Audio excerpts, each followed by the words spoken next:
Lithium-ion batteries are the most energy-dense battery, but wildly enough, they're actually less energy dense than like a bucket of wood chips in terms of the embodied energy that those wood chips could carry, which is kind of wild to think about. Those of us in the world of energy technology, whether we're investors or policymakers or entrepreneurs, should be thinking bigger at times than we have in the past, because it is these fusion level technologies that truly transform our civilization.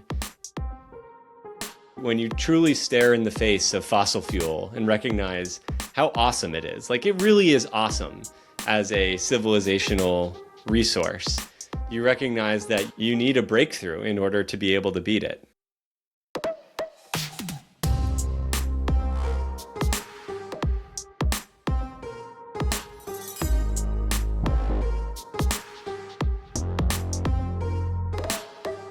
We are back for the final episode of this mini-series. Today we're talking about energy carriers, while in other episodes we chatted more about energy production.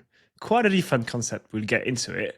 But Andy, to get going, when we think about replacing fossil fuels with new technology, why is energy carrying so important, and what is their role in the energy system? When most people think about fossil fuel, I think they think about the fossil aspect of it first, which is basically the fact that it's millions of years of solar energy that have been captured by photosynthesis and then sort of gradually compressed into chemical energy in the form of hydrocarbons, and that's a primary energy resource. But there's also the fuel side of fossil fuel, which is equally important, which is the fact that these are energy resources that are very easy to store and transport at global scale and at massive scale and for long periods of time. So the nice thing about fossil fuel, or one of the many nice things about fossil fuel, is that you kind of get two birds with one stone, which is you get the primary energy and it's an energy carrier also. And a lot of what you and I have been talking about for the most part are replacements for the primary energy that we get from fossil fuel, really cheap solar, potentially nuclear power. But they're not in most contexts good replacements for the energy carrier advantages of fossil fuel, or the energy carrier roles that fossil fuel provides in our energy system. So we also need a fusion-like replacement for that energy carrier aspect. Yeah, for sure. I mean, in other words, it's incredibly difficult to move the wind or to move the sun. Like that's not something we're not going to be able to do. Or nuclear energy, right? You can move Exactly. uranium, right? You can put, I think as we talked about in the nuclear episode, you could potentially have uranium for shipping. You're never going to have, I don't think, nuclear powered aircraft or nuclear powered heavy duty trucks, for example. There are just certain contexts in which you need a real fuel that is very similar to fossil fuel today, just without the carbon emissions. Makes sense. Well, in order to go through the series of options that we have on the table to carry energy, there are kind of three core criteria. The first one is density, both on a gravimetric energy density, like how much energy can I carry in a certain portion of weight. And then the second is volumetric density, how much energy fits into, let's say, a small box. So that's the first criteria. The second is the cost. Obviously, it has to be competitive on cost. And the last one is stability. Obviously, when we start to think about the three criteria, the natural thought process is to go to batteries. Let's maybe start with lithium-ion batteries. Can you tell me more about where we stand with lithium-ion? Lithium-ion batteries actually do score pretty well on each of those three attributes of an energy carrier. As far as batteries are concerned, they're the most energy-dense rechargeable batteries that we have today. And fundamentally, they have an advantage there because lithium is the lightest metal. It's the third lightest element on the periodic table. It also happens to be very electrochemically active, a great charge carrier.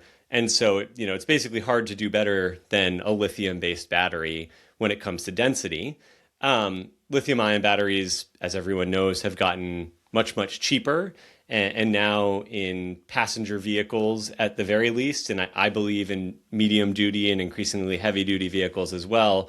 They're cheap enough. The cost is low enough that you can make a competitive, total cost of ownership for a vehicle versus an internal combustion engine. And then they're pretty darn stable. Lithium ion batteries can hold a charge for a long period without degradation. They last quite a long time, many cycles at this point with very small amounts of degradation over time. Lithium-ion batteries do have some safety concerns, but we've figured out how to manage those for the most part, and we're getting better and better at it. The problem is so lithium-ion batteries are a great energy carrier, and again, they're pretty much good enough, I think, for the majority of ground transport applications, and that's why I'm personally very bullish on electric vehicles. However, when you compare lithium-ion batteries to hydrocarbons on each of those metrics, unfortunately, it just doesn't come close, right? From a density standpoint, lithium-ion batteries are the most energy-dense battery, but wildly enough, they're actually less energy dense, both volumetrically and gravimetrically than like a bucket of wood chips in terms of the embodied energy that those wood chips could carry, which is kind of wild to think about. So they're less energy dense than a crude biomass-based energy resource, and they're wildly less energy dense than fossil fuel, especially liquid hydrocarbons. From a stability standpoint, coal, natural gas, which can be stored in either a big pile or a big underground reservoir, or oil in tanks, can be stored in massive quantities very safely for long periods of time. The handling is very easy to move them around, relatively speaking. You can dump coal into a train car. That's how we move the majority of coal around the continent. And obviously the same can't be said for lithium-ion batteries. And then from a cost standpoint, again, when you have fossil fuel, you're paying for the primary energy, and you sort of get the energy storage and transport value for free. And so there's three things that fossil fuels do today for us as energy carriers in the economy that I just don't think are anywhere close to, like lithium-ion is nowhere close to being able to do them. And basically what they are is, number one, an energy carrier for moving things, for vehicles that are much heavier duty or longer range. So big ships, airplanes of almost any kind, and certain types of heavy duty trucks, long distance heavy duty trucks. It's possible that's sort of, the ground transport is where lithium ions field of potential, it has the most possibility to expand. It's possible that lithium ion could become, dense, cheap, and stable enough to, I think, take over in most of trucking. But at the moment, heavy duty trucks, it's still pretty tough. Yeah, and I think the reason why it's so good on the ground is that also we have the charging infrastructure. So in other words, you don't have to go that long of a range, because I like the way you put it in your newsletter, which is like the battery will beat any human being. In other words, you have to at some point take a break or go to sleep or whatever that is, but you can't drive for like 24 hours. And so, I think for on-ground usage, it works just so well so far. And you disappoint me a little bit, because I would have loved to jump on an electric plane, but I don't know if that's going to happen soon. I am extremely skeptical of electric aviation. You might get to ride on a little eVTOL, like a little electric helicopter drone thingy in a city at some point, or take a hop from, there's a small local aircraft or airline near me that goes between like Boston and Cape Cod in Massachusetts. That could potentially be electrified, but probably not much more than that. Makes so sense. that's the first thing that we need an alternative energy carrier for. That's ideally, lower carbon, and it's not going to be a lithium-ion battery. The second thing is very long duration energy storage. Lithium-ion batteries, as I'm sure most of your listeners know today, are being deployed in the many gigawatts on power grids around the world to store energy for 4 hours at a time, basically. Sometimes now up to 6 hours, maybe up to 8 hours. But the thing is, the cost of adding more hours of duration to a lithium-ion storage system scales pretty much linearly. You add more hours, you're adding more lithium-ion battery cells and packs, etc., and all of the balance of system of costs associated with that. And so, probably around the 10 to 12 hour mark, if lithium ion costs keep falling, it might be a little more than that.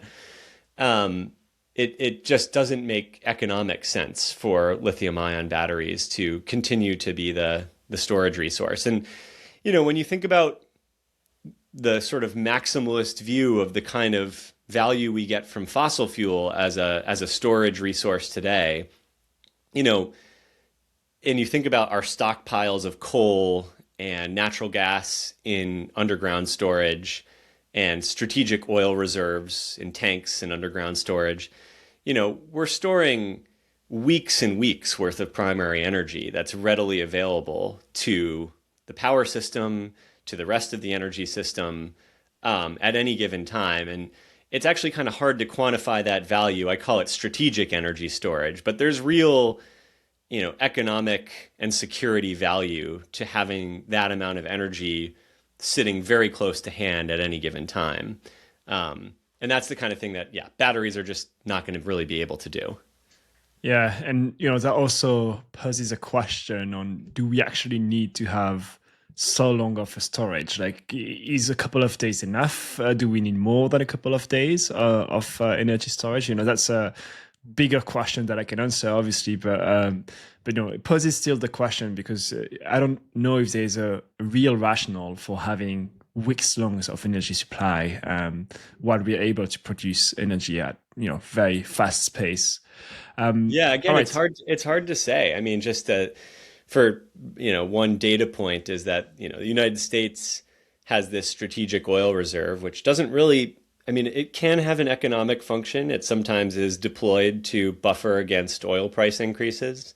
That's not really what it's intended to do. For the most part, it's supposed to be sitting there in case of a national emergency and some sort of security problem, like a war. And on average, over the past decade, we had about 15 days worth of primary energy sitting in that strategic oil reserve. And so, it's hard to argue that that's not of some value for national security.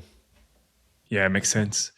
All right, what's the third use case when we think about having an energy carrier? And I like this one because like the other ones are more like carrying across time, and this one is more about carrying across the world, basically. So Yeah. This is the toughest one, actually, I think, to try to replace fossil fuels in, because you both need to store energy in very large quantities, many hours worth of storage, days worth of storage, relatively speaking, and over long distances. And that's interregional energy delivery. So, today there are energy rich parts of the world where we produce a lot of fossil fuels, the United States, the Gulf. Are sort of probably the biggest today, Russia. And there are energy poor parts of the world, East Asia, Japan, Korea, and even within continents, right? Like the northeastern part of the United States, which is very population dense, but relatively energy poor, reliant on pipelines, which are hard to build. Most of Europe, outside of Russia, basically.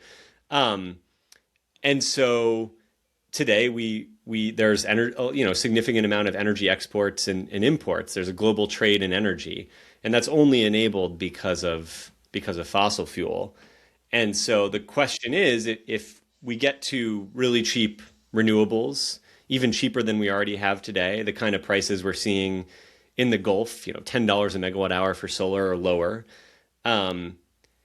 could you start to get to could you find an energy carrier that would enable us to bottle up that solar energy and move it around the world similarly to the way we move coal or oil or natural gas today, which again is like very obviously an extraordinarily difficult bar to be able to overcome.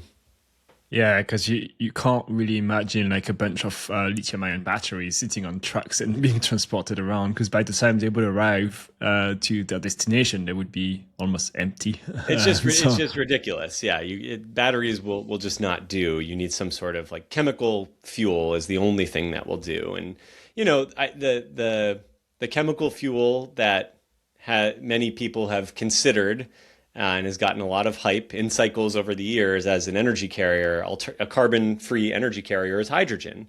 Um, and, I don't think we have time to talk about all of the pluses and minuses of hydrogen on the podcast today, but it's important to point out that hydrogen is one of the few energy carriers that where gravimetric and volumetric density are actually not aligned. Like usually those two things, sort of move more or less in tandem. In the case of hydrogen, it's highly gravimetrically dense. It's very light because, again, hydrogen is such a light element and so chemically reactive. But it is not very volumetrically dense because hydrogen is a very light gas at ambient temperature and pressure. And so, and has lots of other handling issues that make it a unsuitable and difficult fuel to work with in really all of the contexts I described. and so if it's not going to be hydrogen, what are some of the solutions? Because we've talked about, lithium-ion batteries. They are not the only type of batteries that exist. Can we ever imagine that there will be like the battery, the perfect battery that ticks all of these boxes? Is that possible? Yeah, I mean, I think there is this idea over time. There's been sort of the quest for an Uber battery, and I think arguably like lithium-ion batteries or some variation, some branch off of the lithium battery family tree is the closest thing we're ever going to get to an Uber battery, because of what I described earlier, just lithium's fundamental advantage as an electrochemical energy carrier, charge carrier within a cell. And lithium ion again already is just an incredible family of battery technology, which is making inroads and transforming sectors, already around the world, and I think has a lot of room to go, even without significant technology improvements in ground transport applications. Like I'm a big believer that electric vehicles are pretty much going to take over the world in the decades to come because of their advantages over an internal combustion engine. And so there's kind of two questions for an Uber battery. Could you make lithium ion much more energy dense? And could you make lithium ion much cheaper? On the density front, the answer is possibly. There are a bunch of branches off of the current lithium ion family tree that have been pretty well explored for the past 15, 20 years at this point, particularly in the last 10 years. Which are well known to be able to theoretically make lithium-based batteries denser. These are things like silicon anodes, which is the most mature of sort of the next generation, I would say, of denser lithium-ion batteries, mixing some silicone into a graphite anode or having a fully silicon anode, which is a lighter material. There are solid state batteries, which can enable you to use a full lithium metal anode, which is probably the densest anode material possible. You're basically using that lithium that is cycling back and forth across the cell to sort of serve as the anode during that cycle, which is enabled by a solid state electrolyte for various safety reasons that I don't personally understand well enough to explain clearly on the podcast, but lithium is again a very electrochemically active material, so you need to take pains to keep it where it's supposed to be within the cell. Those are probably the most well explored pathways where there have been dozens of companies over the years. There still are some companies that are making progress. And generally speaking, I think what they tend to be targeting is around a 50% improvement or so in the energy density of a battery, some more, some less. Um, there are there is a possibility of getting higher than that. There's a couple of pathways which could potentially unlock even denser batteries. We're talking up to possibly like 1,000 watt hours per kilogram, which would truly enable what you described earlier, which is sort of a battery that in any kind of ground-based vehicle would probably outlast the driver. Um, being able to drive like all day without having to recharge. Um, those are all pretty early stage today. And the challenge again is that can you achieve that level of density with the same level of stability, rechargeability, safety, and cost? And those things are Yeah. all kind of unknown. And when I hear how you describe it, my understanding of it is that it will make what we're doing today much better. So in other words, for example, for a car, you could go longer, but it's not gonna fully be a full like a kind of step change in the function of it, and we're not going to be able to solve for those other problems that we were talking about, powering a plane, like powering ships or whatever that is, right? So maybe there's another approach, and um, when I was doing some of the research for this episode, I came across a lot of different type of batteries. Could it be that actually in the future we have one type per use case that works well? Obviously that doesn't solve for everything, but solid state or a flow battery, for example, like some of those other concepts that could work for specific use cases. I think that's right. I mean, I think that there's going to be some branch off the lithium family tree, whether it's solid state lithium metal anode batteries or lithium sulfur or lithium air, um, at some point in the future. That is what we end up using for most ground-based transport. Um, but if you want a really cheap battery, an uber cheap battery, you're probably going to go in a completely different direction and not use lithium at all. Because again, like the real reason to use lithium as the foundation of a battery is because of its density. Um, and if you don't need density, if you're what you're focused on is really cheap, long duration stationary storage, then you most likely the answer is to move to something else. Um, and there's a bunch of different pathways that I think are potentially viable in longer duration storage as well. One that I've been writing about for a couple years now that I have good hope for that could, I think, potentially supplant lithium ion is sodium ion, which I've described as a close cousin of lithium ion because the architecture of the cell is very similar. The manufacturing processes and equipment that are used in manufacturing are very similar. And that's what's actually enabled with sodium ion to scale up very quickly in China today. There are already, tens, I think over 100 gigawatt hours of production capacity. And sodium ion has some fundamental advantages that might make it cheaper than lithium ion for stationary storage, but still unlikely to get to the very low cost levels that you need for 100 hours of storage or the kind of days, weeks of storage that we were talking about earlier that we currently get from fossil fuel. So, there's a much smaller universe of alternatives that could potentially provide storage at a good price point, a viable price point for weeks or even multiple days at a time. This multi-day storage category is very small.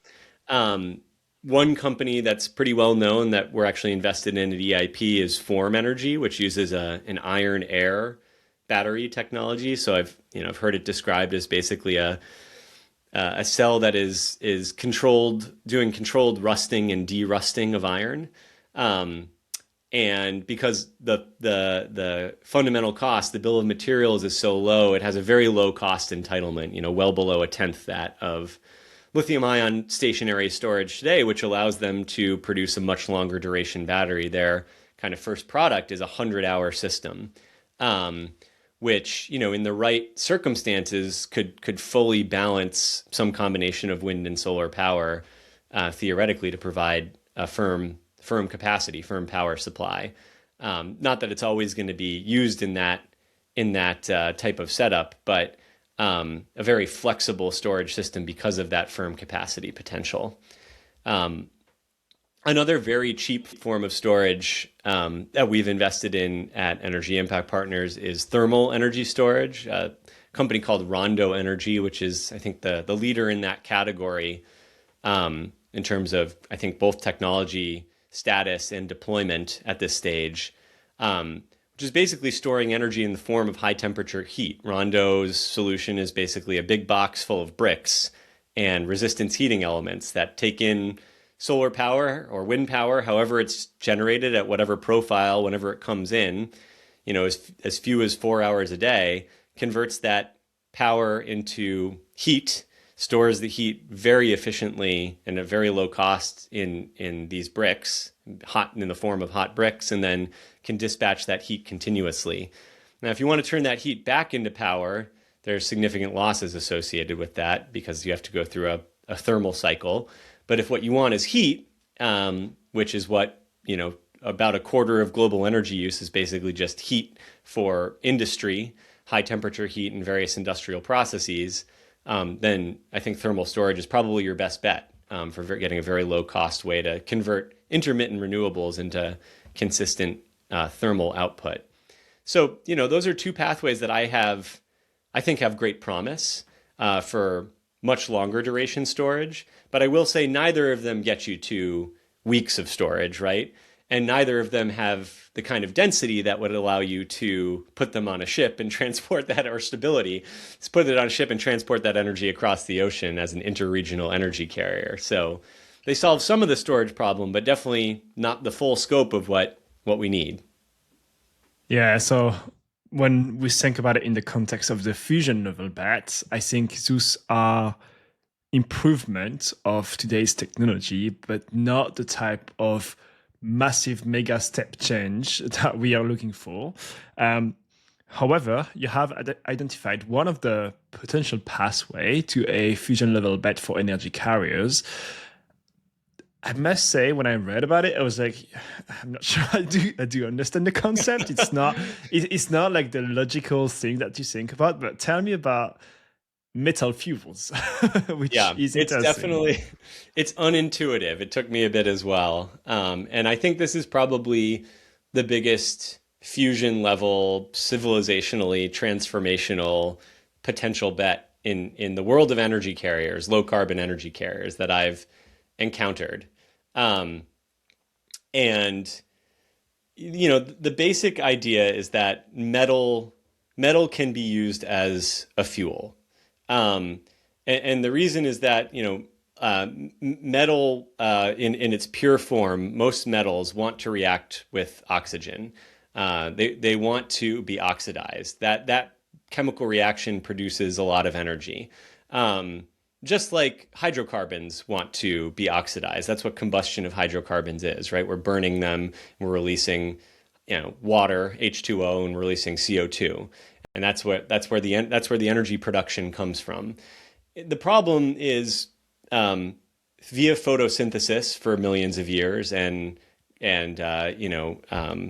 being compressed beneath the surface of the earth, hydrocarbons have been stored in this reduced state. They don't have oxygen attached to them. So they're sort of sitting there as fuels that are ready to burn. Whereas it's extremely rare that you find metal in that reduced state that's sitting there in a pure form in nature.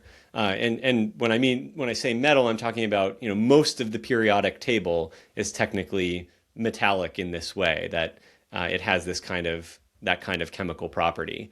But if you do have pure metal, it turns out that it represents effectively an energy carrier that in some cases can be as energy dense or even denser than hydrocarbons, than liquid hydrocarbons.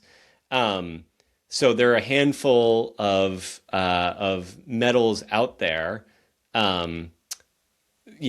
aluminum, iron, magnesium, that when they react with oxygen, release enough energy so that they could theoretically be used as a transportable fuel.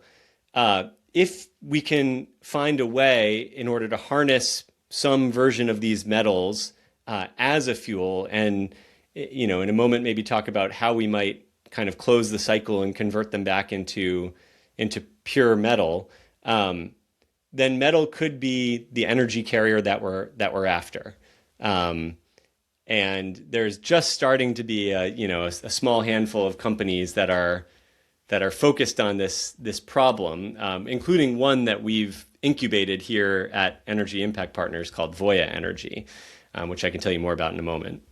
For sure. But it's interesting because when I thought through the concept of it, it reminds me a little bit of the Q above one type of problem we have in fusion, which is like my understanding from metal fuel is that we have to use energy in order to be able to kind of create energy in the first place.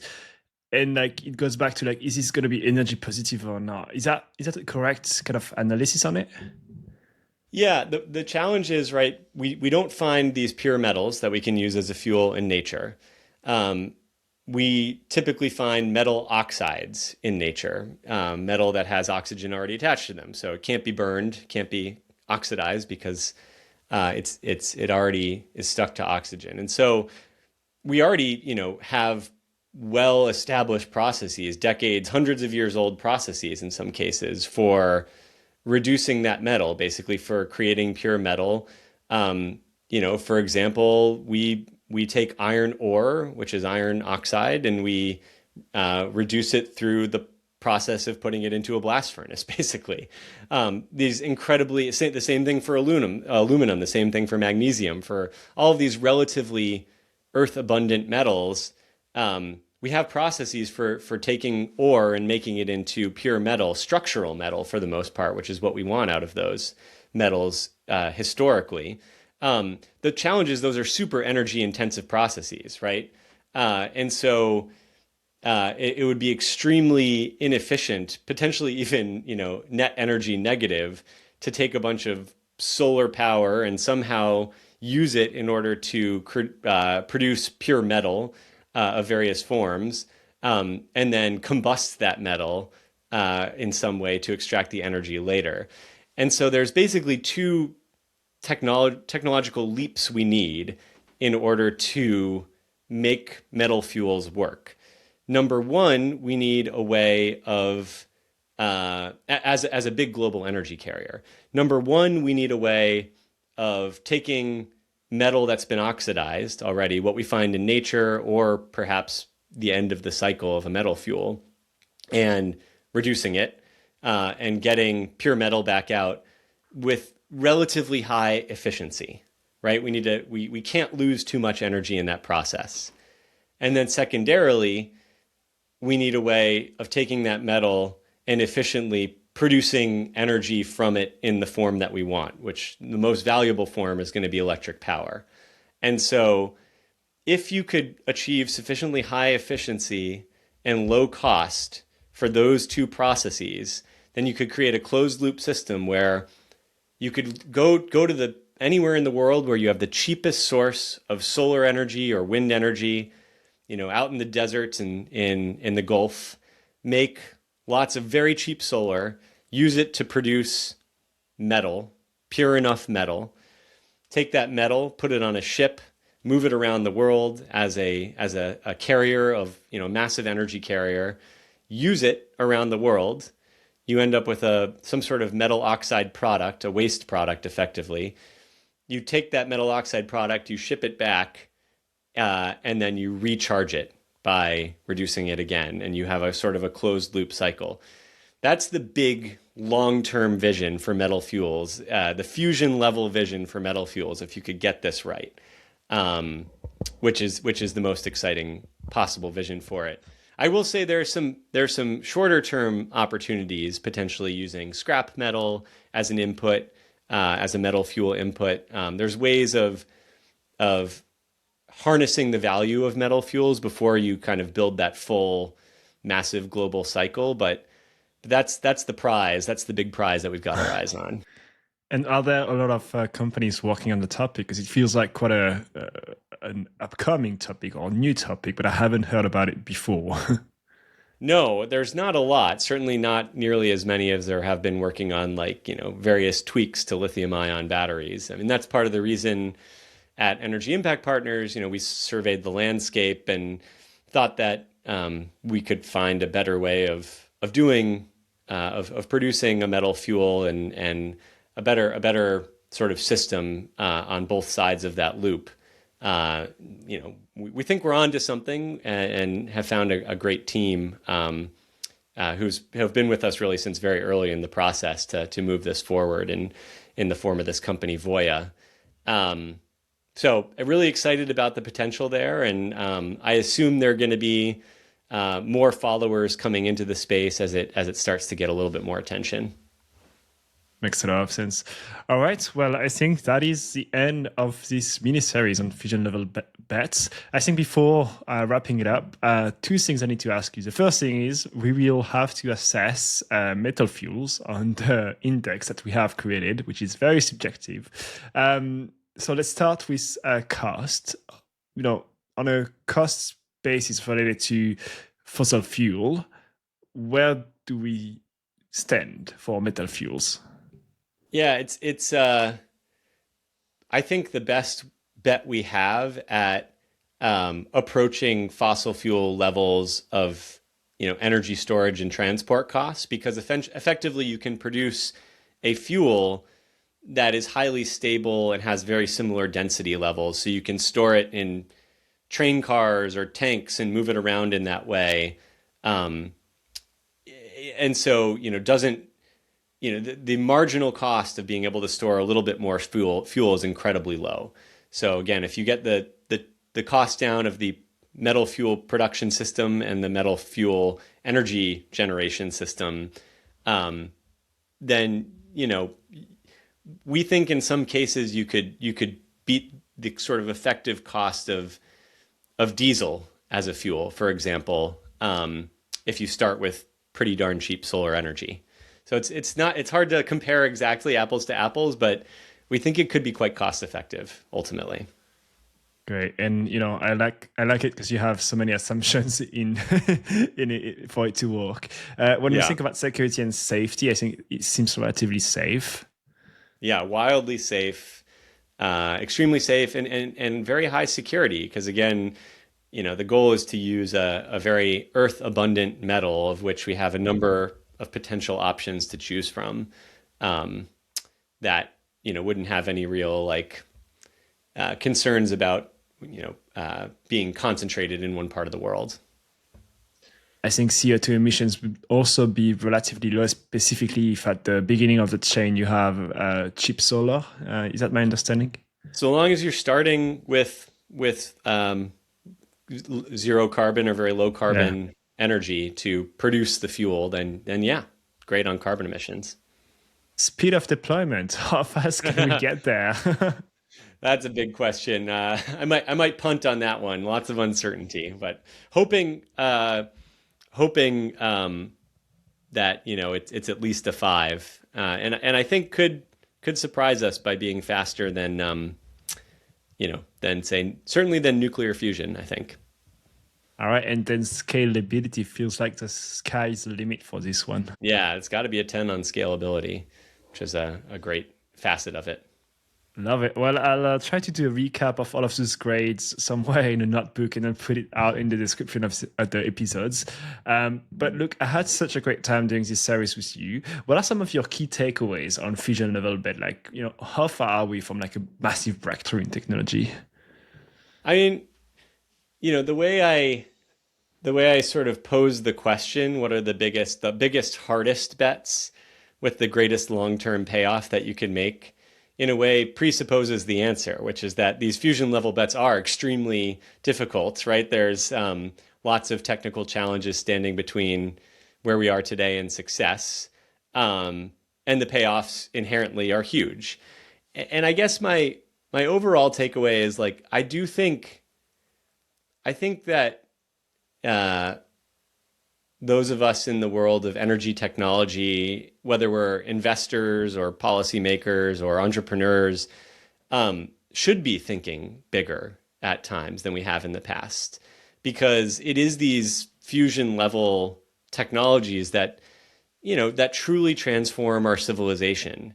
And sometimes, in many cases, actually, marginal improvements just aren't really enough to get, over decades to come where we need to be on carbon emissions. Like, again, when you truly stare in the face of fossil fuel and recognize how awesome it is, like it really is awesome as a civilizational resource, you recognize that you need a breakthrough in order to be able to beat it. And there just aren't that many categories of breakthroughs that are out there. But I presented 6 in this series, probably went in a few additional directions as well. I'm sure I didn't get all of them, and so I'm excited to see what other people come up with, and would encourage your listeners to send in their ideas for what we've missed in terms of like those really truly civilizationally transformational bets that you can make. For sure. I hope we missed some of them and we'll receive some news. But look, if you're building or investing in climate and enjoyed this series, please give us a follow on Apple Podcasts and Spotify, and subscribe to the newsletter New Wave on Substack, as well as Still for Fuel, which is one of my favorite newsletter from Andy, actually. Everything will be at the link in the description, so you can easily access it. And you can also send it to a friend who also still think that fusion is the only way out of the energy crisis and CO2 emission challenge that we have. Anyway, thank you so much, Andy, for this series. Thanks, Hugo. It's been really fun to talk with you.